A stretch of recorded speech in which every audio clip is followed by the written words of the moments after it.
Welcome back. జగిత్యాలలో జరిగిన BRS party ప్రజా ఆశీర్వాద సభకు హరీష్ రావు హాజరు కాలేదు. దీంతో కాంగ్రెస్ నేతలు కొన్ని ఆరోపణలు చేస్తూ ఉన్నారు. ఎంపీ చామల కిరణ్ కుమార్ రెడ్డి అయితే బీఆర్ఎస్ లో ముసలం పుట్టింది, హరీష్ ఢిల్లీ టూర్ వెనుక చాలా పెద్ద వ్యూహం ఉంది అంటూ ఉన్నారు. ఒకసారి చామల బయట పార్టీలో ఉన్న బీఆర్ఎస్ పార్టీలో ముసలం మొదలైనట్టుగా కనపడుతుంది. ఎందుకంటే జీవన్ రెడ్డి గారు ఎప్పుడైతే కాంగ్రెస్ పార్టీని వదలాలి, బీఆర్ఎస్ లకు పోవాలి అంటే ఆ పార్టీలో ఉన్న నాయకులు జీవన్ రెడ్డి గారు చేరిక మీద వాళ్ళకే కొంత అండర్స్టాండింగ్ లేకుండా ఉన్నట్టుగా క్లియర్ గా కనపడుతుంది. రైట్. ఇక ఎమ్మెల్సీ అద్దంకి దయాకర్ అంటూ ఉన్నారు, జీవన్ రెడ్డి చేరిక హరీష్ రావుకి ఇష్టం లేదు, సో జీవన్ రెడ్డి చేరికతో బీఆర్ఎస్ లో చీలిక ఖాయం అంటూ ఉన్నారు. ఒకసారి అద్దంకి దయాకర్. కేసీఆర్ తన రాజకీయ ప్రయోజనాన్ని జీవన్ రెడ్డిలో వెతుక్కోవడం అనేది ఏ విధంగా వాళ్ళకి వర్కౌట్ అయిద్దో కానీ డెఫినెట్గా జీవన్ రెడ్డి చేరిక బీఆర్ఎస్లో చీలిక కారణం. బీఆర్ఎస్లో ముసలానికి మూలం జీవన్ రెడ్డి కావడం అనేది ఎలా మనం ఆలోచించాల్సిన అవసరం. కాబట్టి ఇన్ని సంవత్సరాలు కాంగ్రెస్ పార్టీ యొక్క సేవల్ని తీసుకుని, కాంగ్రెస్ పార్టీ అవకాశాలు తీసుకుని సార్ హరీష్ రావు అయితే ఆ సభకు రాలేదు. సో హరీష్ రావు రాకపోవడానికి చాలా కారణాలు చెబుతూ ఉన్నారు కాంగ్రెస్ నాయకులు. ఏంటి సార్ బీఆర్ఎస్ లో ముసలం నిజమైన హాస్యాస్పదం ఇది. జీవన్ రెడ్డి వల్ల బీఆర్ఎస్ చీలుతుందంటే ఎవరు నమ్ముతలేదు. జీవన్ రెడ్డి వల్ల బీఆర్ఎస్ చీలినట్టు కాంగ్రెస్ లో చీలేదే కదా. సో జీవన్ రెడ్డి చేరకపోవడం అనేది కేవలం ఆ జగిత్యాల ఆ చుట్టుపక్కల ప్రాంతాలకు సంబంధించిన అంశం. ఇప్పుడు జీవన్ రెడ్డి వల్ల మహబూబ్నగర్లో ఓట్లు పడతాయా, జీవన్ రెడ్డి వల్ల ఖమ్మంలో ఓట్లు పడతాయా, నల్గొండలో ఓట్లు పడతాయా? సో జీవన్ రెడ్డికి ఉన్నది కేవలం ఫంక్షన్ ఆఫ్ జగిత్యాల పాలిటిక్స్. జగిత్యాలలో బీఆర్ఎస్ తరఫున గెలిచిన ఎమ్మెల్యే కాస్త మీకు కాంగ్రెస్ లో చేరే వరకు జీవన్ రెడ్డి మరి సహించలేకపోయాడు, బయటకు వచ్చాడు. సింపుల్ కదా. దాన్ని ఏదో భూతద్దంలో పెట్టి జీవన్ రెడ్డి వల్ల బీఆర్ఎస్ చీలుతుంది, జీవన్ రెడ్డి వల్ల హరీష్ రావు కేసీఆర్ దూరం అవుతాడు అనే కంక్లూజన్ ఉంటే నవ్వుతారు కదా ఎవరన్నా. మీకు ఇంకా వేరే ఏదన్నా చెప్పినా ఏదైనా అతుకుతుందేమో, కానీ మీరు ఒక జీవన్ రెడ్డి గురించి హరీష్ రావు కన్నా జీవన్ రెడ్డి ప్రత్యర్థ, హరీష్ రావు కన్నా డామినేట్ చేస్తాడా? ఏమైనా జీవన్ రెడ్డి బీఆర్ఎస్ లో చేరితే హరీష్ రావు పొజిషన్ ఏమైనా అటు ఇటు అవుతుందా? లాజిక్ ఏమైనా ఉండాలి కదమ్మా. కాంగ్రెస్ పార్టీ నరేటివ్ బిల్డింగ్ కు లాజిక్ లేకపోతే జనం నమ్మరు. ఇప్పుడు జీవన్ రెడ్డి వల్ల హరీష్ రావుకి ఏం థ్రెట్ ఉంటుంది చెప్పండి? జీవన్ రెడ్డి వల్ల హరీష్ రావుకి థ్రెట్ ఉంటుందా ఎక్కడన్నా బీఆర్ఎస్ లో? సో అందువల్ల మీకు ఒకే కేటీఆర్ హరీష్ రావు ఇద్దరు, కేసీఆర్ తర్వాత ఎవరు అనే ప్రశ్నలో ఇద్దరు పోటీ పడతారు. వాళ్ళిద్దరి మధ్య ఎంత పర్సనల్ రిలేషన్స్ ఉన్నా అల్టిమేట్ గా పదవి ఒకటే కదా, ముఖ్యమంత్రి పదవి ఒకటే ఉంటుంది.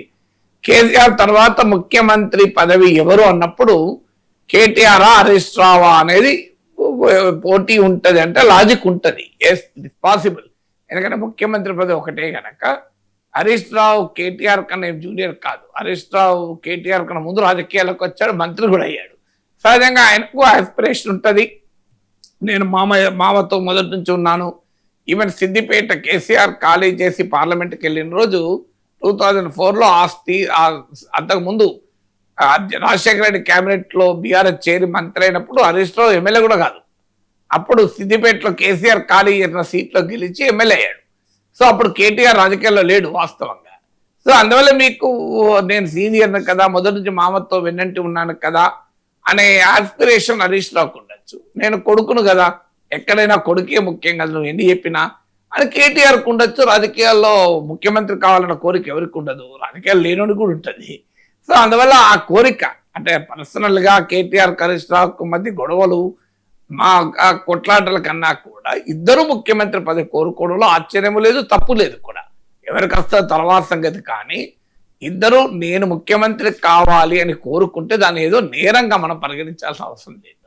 సో అక్కడైనా నమ్ముతారేమో, కానీ జీవన్ రెడ్డి కోసం హరీష్ రావు మామను వదిలేసి కేసీఆర్ను వదిలేసి బయటకు వస్తారా? అది ప్రాక్టికల్ గా సాధ్యమా?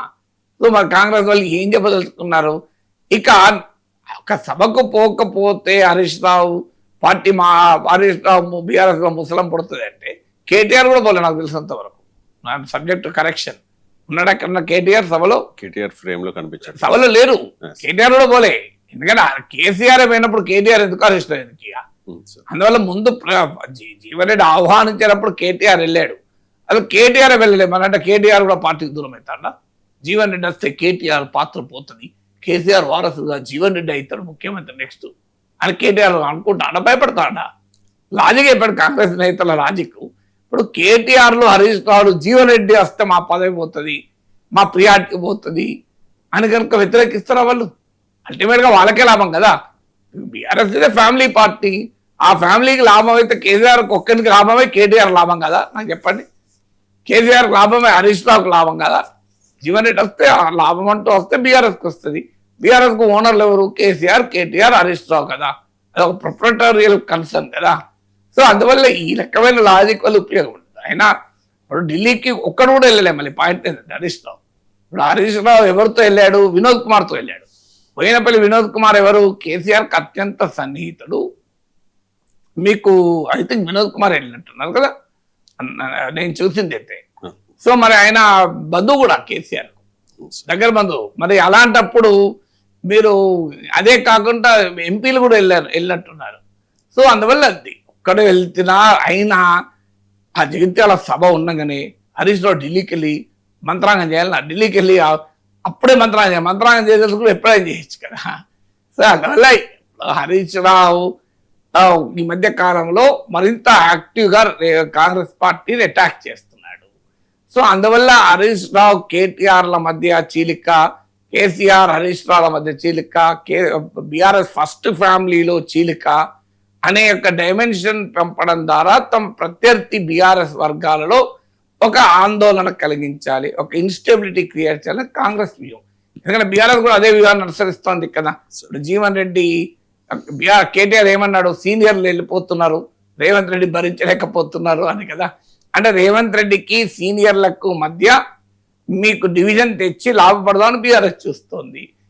హరీష్ రావుకు కేటీఆర్ కు ఒక డివిజన్ తెచ్చి లాభపడదామని కాంగ్రెస్ చూస్తోంది. హరీష్ రావుతో పాటు బోయినపల్లి వినోద్ కుమార్, వద్దిరాజు రవిచంద్ర వెళ్ళారు సార్. కారణం ఏంటంటే ఈ కాళేశ్వరం ప్రాజెక్టుపై తెలంగాణ హైకోర్టు త్వరలో ఇవ్వబోయే తీర్పు నేపథ్యంలో న్యాయ సలహాలు అఫీషియల్ గా చెప్పింది. ఎందుకు వెళ్ళారో తెలియదు కానీ fundamental point BRS Harish Rao రహస్య రాజకీయ మంత్రాలు జరపాలంటే బోయినపల్లి వినోద్ కుమార్ పక్కన ఉన్నాడు కదా. మీ కామన్ సెన్స్ కదా అది. ఆయన ఈ కేసీఆర్ కు సన్నిహితుడే కాదు, బంధువు కూడా. సో హరీష్ రావు ఎట్లా బంధువు? హరీష్ రావు అంత దగ్గర బంధువు కాదు కానీ బంధువు నాకు తెలిసినంత వరకు. అయినా బోయినపల్లి వినోద్ కుమార్ ఏమైనా కేసీఆర్ కు వ్యతిరేక? వీళ్ళంతా కలిసి వద్దిరాజు రవిచంద్ర, బోయినపల్లి వినోద్ కుమార్, హరీష్ రావు వీళ్ళంతా కలిసి కేసీఆర్ పైన ఏమైనా తిరుగుబాటు ప్లాన్ చేస్తారా చెప్పండి.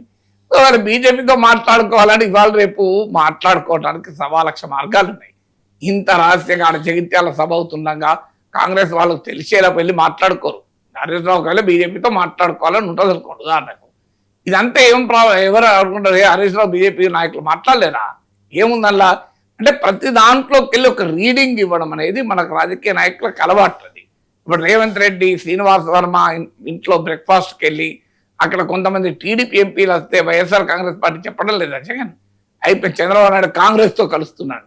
చంద్రబాబు నాయుడు కాంగ్రెస్ ఎందుకు కలుస్తాడు? కాంగ్రెస్లో ఏముందని కలుస్తాడు? ఇప్పుడు ఆంధ్రప్రదేశ్లో 1% లేదు, దేశంలో అధికారంలో లేరు, 2029లో అధికారం వస్తే నమ్మకం లేదు. ఎందుకు పోయి చంద్రబాబు నాయుడు కాంగ్రెస్తో కలుస్తాడు? జగన్ రోజు చెప్తున్నాడు చంద్రబాబు నాయుడు కాంగ్రెస్తో కలిసేటట్టున్నాడు అని. సో అందువల్ల ఇలా పొలిటికల్ నరేటివ్స్ బిల్డ్ చేస్తుంటారు కానీ నిలబడవు. ఎందుకంటే కాస్త ఇప్పుడు కొద్దిగా ఏదైనా ఉంటే దానికి కొద్దిగా పెంచుతూ ఉపయోగపడుతుంది తప్ప జీవన్ రెడ్డి రాకతో హరీష్ రావు అలిగి ఆ మామకు దూరం అవుతారంటే వాడు నమ్ముతాడు అసలు.